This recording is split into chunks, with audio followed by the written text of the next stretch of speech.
শিৱসাগৰত বান পৰিস্থিতি কিছু স্বাভাৱিক হ'লেও সমস্যাৰ অন্ত পৰা নাই বানাক্ৰান্তৰ। বহু স্থানত পানী জমা হৈ থকাৰ ফলত সৃষ্টি হৈছে অস্বাস্থ্যকৰ পৰিৱেশৰ।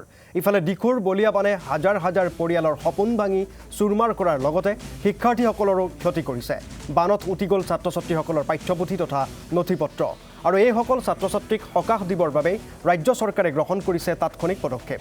অসম ৰাজ্যিক পাঠ্যপুথি প্ৰণয়ন আৰু প্ৰকাশন নিগম লিমিটেডে জিলাখনৰ বিভিন্ন অঞ্চলৰ বানাক্ৰান্ত ছাত্ৰ ছাত্ৰীৰ মাজত বিতৰণ কৰিলে বিনামূলীয়া পাঠ্যপুথি।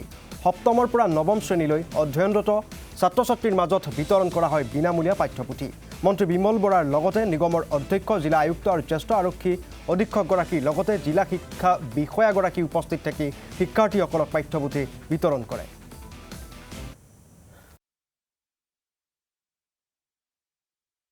চাৰিখন জিলাৰ চৰাইদেউ, শিৱসাগৰ, যোৰহাট, গোলাঘাট এই জিলাসমূহৰ বহু ছাত্ৰ ছাত্ৰী কিতাপ পত্ৰসমূহ নষ্ট হৈ গ'ল আৰু সেইকাৰণে এই ছাত্ৰ ছাত্ৰীসকলক তেওঁলোকৰ শিক্ষা গ্ৰহণত যাতে কোনো বাধাৰ সন্মুখীন নহয় তাৰ প্ৰতি লক্ষ্য ৰাখি আমাৰ অসম পাঠ্যপুথি প্ৰকাশন আৰু প্ৰণয়ন নিগমৰ তৰফৰ পৰা যি টেক্সট বুক প্ৰয়োজন হয় সেই টেক্সট বুকসমূহ ছাত্ৰ ছাত্ৰীসকলৰ হাতত তুলি দিবৰ কাৰণে প্ৰয়াস কৰা হৈছে।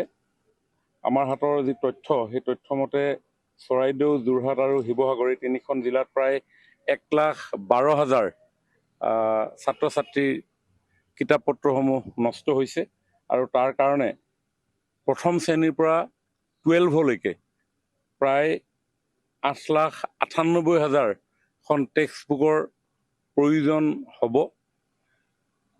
আমাৰ পাঠ্যপুথি প্ৰকাশন প্ৰণয়ন নিগমৰ হাতত মজুত থকা 1,41,000খন টেক্সট বুক আজি প্ৰকাশন পৰিষদৰ অধ্যক্ষ, পাঠ্যপুথি প্ৰকাশন পৰিষদৰ অধ্যক্ষ আমাৰ হাজৰিকাদেৱে আনি শিৱসাগৰত উপস্থিত কৰাইছে।